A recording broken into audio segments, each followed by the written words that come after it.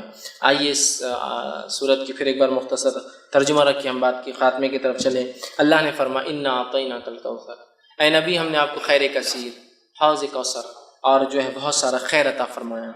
فصل لربک ونحر، تو آپ نماز قائم کیجیے، اللہ کا ذکر کیجیے اور قربانی دیجیے، نہر کیجیے، اونٹ قربان کیجیے. اونٹ کو قربان کرنے کی خاص طریقے کو نہر کہتے ہیں. نہر کریے. ان نشانیہ کا ولبتر، جو دشمن یہ سمجھتا ہے کہ آپ کو بیٹا نہ ہونے سے نسل ختم ہو گئی، وہ دشمن کو بے نام و نشان دم کٹا بغیر کسی نام کا رکھیں گے، اور آپ کا نام ہے نبی ہم ہمیشہ کے لیے باقی رکھیں گے. اور یہ بھی خیر کثیر کا حصہ ہے کہ نبی کا بیٹا نہ ہونے کے باوجود بھی آپ کا نام لیا جا رہا ہے، لیا جائیں گا، لیا جاتا رہا ہے. تو بہرحال یہ اس صورت کا بہرحال کچھ میسج تھا. ہمیں چاہیے کہ ہم جو ہے اللہ کا شکر ادا کریں جو بھی نعمت اللہ نے دی ہے. اس کے لیے نماز اور ہم قربانی کر سکتے ہیں. اور اولاد ہونا یا نہ ہونا، لڑکی ہونا نہ ہونا، یہ اللہ کی طرف سے ہے. ہم کبھی شرک نہ کریں ان تمام کاموں کے لیے، اور نہ ہی نماز میں اور نہ ہی قربانیوں میں ایسا کوئی کام کریں جس سے اللہ ناراض ہوتا ہے یا جس سے اللہ کی ناراضگی حاصل ہوتی ہے. تو یہ تھوڑی سی بہرحال بات تھی. اور دیکھیے یہ صورت کتنی مختصر، صرف 3 آیتوں پر مشتمل تھی، کتنے بہترین پیغام لیے ہوئی تھی اپنے اندر. تو پورا قرآن جب ہم کھول کر پڑھیں گے کتنی ساری باتیں ہمارے سامنے آئیں گی. بہت سارے لوگ ہوتے ہیں انٹرنیٹ پر جب یہ ویڈیو جاتے ہیں بہت گالیاں لکھتے ہیں، بہت گالیاں بکتے ہیں، ٹھیک. لیکن ہم ان گالیوں کو برائی کے انداز میں لیتے ہیں، ہم اچھائی کے انداز میں لیتے ہیں کہ میرے بھائی کو علم نہیں. لیکن کم از کم یہ خوشی ہوتی کہ سن تو رہے. کبھی آج نہیں کل بات سمجھ میں آ جائے، کلک ہو جائے. اور بات تو صحیح ہے کہ انبیاؤں کو اولاد نہیں تھی. کیسے کوئی انسان جو امتی ہوگا جس کا کوئی مقام اور کوئی حیثیت نبی کے سامنے دھول کے برابر بھی نہیں، کیسے وہ دے سکتا ہے؟ تھوڑا غور تو کرے انسان. اولاد دینا زندگی دینے کے برابر ہے. اولاد دینا زندگی دینا. جو خود مر چکے ہیں وہ کیا زندگی دوسروں کو دے سکتے؟ جس کے پاس جو ہوتا ہے وہی مانگا جاتا ہے میرے بھائی. جو خود اپنے نفس کو نہیں، اگر کوئی اولاد دے سکتا تو اپنے آپ کو رینیو کرا سکتا تھا، زندگی نہیں کرا سکا. تو بہرحال مقصد ہے اللہ کی کتاب کو ہم تھام لیں. تو بہت سارے ایسی گراہیں جو شیطان مان دیتا ہے نا، گراہیں، وہ گراہیں کھل جاتی ہے. اور شرک اور بدعت اور کفر اتنا عام ہو چکا ہے اس امت میں کہ اللہ رحم کرے، نمازوں کو غیر اللہ کے لیے پڑھا جا رہا ہے، قبلے کے الٹا پڑھا جا رہا ہے، خبروں کے اوپر خبر والوں کے لیے پڑھا جا رہا ہے، قربانی اللہ کے علاوہ کی جا رہی ہے. اور ہم دیکھ رہے ہیں ہم آج کے سوسائٹی میں بیٹوں کو سب کچھ سمجھ رہے ہیں. یہ بھی ایک میسج ہے اس کا، بہرحال بھول گیا تھا بیچ میں، ہے نا. بیٹے رہتے سب کچھ، ارے تم کو تو بیٹیاں ہو گئی پوری، اب تو گئے تم. ہوتا ہے نا بہت سے لوگ، ارے تو اللہ رحم کرے یار ان کو پوری بچیاں ہیں. اس میں رحم کی کیا بات ہے؟ اللہ نے رحم کیا تبھی تو بچیاں ہیں. اور ایک ایسا رحم کیا اور کیسے بچیوں سے کیا رحم ہوتا ہے؟ آپ ان کی واضح حدیث ہے، جس نے 3 لڑکیوں کو پالا، پرورش کی اور نکاح کر دیا، وہ میرے ساتھ جنت میں ہے. ایسا بتایا ایک دم نزدیک. کسی نے کہا اللہ رسول 2 کا کیا؟ تو کہا اس نے 2 کے ساتھ بھی یہ کیا، وہ میرے ساتھ. تو رحم تو کر دیا نا پہلے. یہ جس کو کہتے ہیں نا بہت بڑے نقصان پہ بولتے ہیں نا صبر کرو اللہ نے ویسے حالات ہو چکے. ہم یہ بات یاد رکھیں ہمارے نبی کو لڑکیاں تھیں. لڑکیوں اور لڑکوں کی وجہ سے نام باقی نہیں ہوتے ہیں، نام باقی ہمارے اعمال کی وجہ سے ہوتے ہیں، اخلاص کی وجہ سے ہوتے ہیں. بہت سارے لوگ جن کی نسل ہی آگے نہیں چلی، جنہوں نے نکاح ہی نہیں کیے، کیا ان کے نام نہیں لیتے ہیں؟ بڑے بڑے علماء دیکھیں آپ، بہت سارے ایسے جنہوں نے شادی نہیں کی. زندگی حالات وقت زمانہ نہیں آیا، جیلوں میں زندگیاں گزار دی، جوان ہوئے جیل میں ہوئے، بوڑھے ہوئے جیل میں، مر گئے جیل میں، شادی نہیں کی. نام لیتے ہیں نا، نام لیتے ہیں ان کے کام کی وجہ سے. سمجھ رہے ہیں آپ بات کو؟ تو لہٰذا یہ کوئی مایوسی کی شکل نہیں ہے. جن کو لڑکا نہیں ہو وہ ڈپریسڈ ہے، ہم کیوں لڑکا نہیں ہو رہا ہے نا، اور لڑکا نہیں ہو رہا یا پھر اللہ نے لڑکیوں کی نعمتیں عطا کی تو پریشان ہے کہ اب ان کا بوجھ کیسے حل کریں گے، ان کو کیسے پالیں گے، کیسا بڑا کریں گے، زمانہ تو یوں آ رہا، زمانہ کیوں آ رہا ہے. میرے بھائی تو رزاق نہیں ہے، میں رزاق نہیں ہوں، رزق دینے والا کوئی اور ہے. جب میں پیدا ہوا تھا تو مجھے جب کھلایا تو مجھے پوری امید ہے جتنا میرا بچہ پیدا ہوا جو لے کے آئے وہ کھا کے جائیں گا. اور یہ بات یاد رکھیے، میرے رزق کی فکر مجھے نہیں ہوتی ہے، میرے رزق کی فکر کسی نے کر لی ہے. اور میرا رزق جب میں اپنے ماں کے پیٹ میں 4 مہینے کا تھا وہ لکھا جا چکا ہے، وہ تو مجھے ملنا ہی ہے. بس میرا کام اس کے لیے میں کوشش کروں. یہ تو میرا ایمان ہے نا. اور علامہ صالح العثیمین رحمہ اللہ بڑی پیاری بات فرمایا کرتے تھے، جو لوگ ہوتے ہیں نا لڑکا بڑھاپے کا سہارا بن کیا ہے کہ سہارے وارے بنتے ہیں. نیک رہا تو ٹھیک، ورنہ آدمی مرتے مرتے تک بولتا ہے کہ اس نے میری سنا نہیں، اس نے میری سنا، مطلب گویا جاتے وقت ہی بدوائیں دے کے جاتا ہے، اس کی زندگی برباد ہو جاتی ہے، اس کی بھی ختم ہو جاتی ہے نا. ایسا کچھ بھی نہیں لڑکی اور لڑکیوں کے اندر. صالح العثیمین رحمہ اللہ بڑی پیاری بات فرمایا کرتے تھے، اولاد ہم کیوں پیدا کرتے ہیں؟ وہ کہتے تھے ہم اولاد اس لیے نہیں پیدا کرتے کہ اولاد ہمیں کھلائے پلائے بڑھاپے کا سہارا بنے، ہم اولاد اس لیے پیدا کرتے ہیں کہ یہ اللہ کی عبادت کرے، یہ موٹو ہے۔ تو لڑکی بھی کرتی ہے اور لڑکا بھی کرتا ہے اللہ کی عبادت، ہے نا؟ تو یہ مشن سے کوئی رہ کہ اللہ دینے والا ہے، لڑکیاں دے لڑکا دے، جو دیا نہیں۔ اچھا جس کو نہیں ہے وہ کیا بول رہا، اللہ کچھ بھی دے تو چلتا۔ جس کو لڑکیاں دے تو نہیں، اللہ ایک ہاتھ تو لڑکا ہونا چاہیے۔ جس کو ایک دے دیا، اللہ دو ہو گئے تو جوڑی ہو جاتی نا، اکیلا جو ہے پریشان رہتا۔ دو ہو گئے تو اللہ تین ہو گئے زیادہ اچھا رہتا نا، اگر ایک آدھ اس میں سے کچھ ہو گیا کر گیا تو مطلب سیف سائڈ اسٹیپ نہیں ہونا پھر ان کو۔ اب تین ہو گئے تو نہیں، اللہ چار ہو گئے تو دو دو جوڑی برابر ہو جاتے ہیں۔ مطلب ناشکری کی تو حد شروع سے لے کر آخر تک ہے ہماری، نہیں ہے تو ناشکری، کچھ تو بھی دے دیا اللہ چلے گا، دے دیا تو ناشکری کہ ایسا اور ویسا کیوں دیا، چوائس اس میں کہ نہیں اللہ پہلا کم از کم لڑکا ہو جائے، دوسرا کچھ بھی ہو چلتا، کم از کم فرسٹ شاٹ میں اپن کامیاب ہو جاتے، نیکسٹ دیکھا جائے گا لڑکی ہو تو پھر چل جائیں گا، کم از کم ایک لڑکا ہو جائے تو تسلی تو ہو جاتی ہے نا۔ سب کچھ بھی نہیں، یاد رکھیے کچھ بھی نہیں۔ لڑکیاں ہیں تو بہت مشکل ہوں گی، لڑکے تو بہت آسانی، کچھ بھی نہیں ہے۔ لڑکیاں رہی تو لڑکیاں کیا نعمت ہے، میں بتاتا ہوں آپ کو کہ آپ اپنے کمرے میں ہیں، ماں باپ آپ کو بڑے لڑکے ہیں ماشاءاللہ، لڑکا بازو کمرے میں رہتا اپنے بیوی کے ساتھ، آپ بوڑھے ماں باپ ہے، لڑکا بازو کمرے، آپ یہاں کھانس رہے، آپ کو بخار ہے، آپ کو زکام ہے، آپ کے پڑوس میں رہنے والے بیٹے کو نہیں پتا ہے، لیکن ایک امریکہ میں لڑکی بہاری آپ نے، اس کو پتا ہے کہ ماں باپ رات میں کھانس رہے تھے، ہے نا؟ اس کا فون آتا صبح، کیا ہوا امی، آپ نے کہتے تیرے بہت کھانسی ہے، اس کو نہیں پتا، اس کو پتا۔ لڑکیاں اتنی فکر مند ہوتی ہیں، سمجھ رہے ہیں آپ بات کو؟ وہاں سے فکر ہے اس کو کہ ماں باپ کا یہاں انڈیا میں کیا چل رہا ہے، وہاں سے فون چل رہا ہے، پڑوس میں بیٹا، اس کو نہیں پتا کیا ہو رہا ہے نا؟ ایسا نہیں ہے۔ اولاد جو بھی اللہ نے دی ہو، لڑکی ہو لڑکیاں ہو، فکر مت کیجیے اس معاملے میں، اچھی تربیت کیجیے، اپنے مشن کو حاصل کر لیجیے کہ یہ ہے کہ ہمارے بچے اللہ کی عبادت کرنے والے بن جائیں، باقی کوئی مسئلہ نہیں، آپ سکسیسفل ہیں، ٹھیک ہے، آپ کی نسل یہاں ختم ہوگی، کوئی مسئلہ نہیں، اللہ نے آپ کے لیے پسند کیا تھا، معاملہ ختم، ڈسپیوٹ ختم ہو گیا ہے۔ اللہ کی ایسی کچھ نعمتیں جن پہ ہمارا کوئی اختیار نہیں چلتا ہے، تو کیوں اس پہ ڈسپیوٹ کر کے اور جھگڑا کر کے فائدہ ہے نا؟ نہیں، اس کا یہ آپشن ہو سکتا ہے، کچھ آپشن نہیں ہو سکتا اس کا، یہ اللہ کی مرضی، جو دینا چاہیں گا جس کو اور جتنا دینا چاہیں گا دیں گا، نہیں دیں گا اس کی مرضی۔ آپ دیکھیے بہت سے بڑے بڑے شاہان بادشاہ، کیا پیسے کی کمی ہے ان کو، کیا پیسے کی کمی ہے بتائیے مجھے؟ وہ 50 سال بعد ایک آدھ بچہ ہوگا، بس ایک ہی اولاد ہوئی ان کو، سب کچھ ہے، بیویوں کی لاتعداد، ان کی نان مسلم کی بات کر رہا ہوں، کوئی حد بھی نہیں ہوتی شادی میں، اولاد۔ جاپان کا جو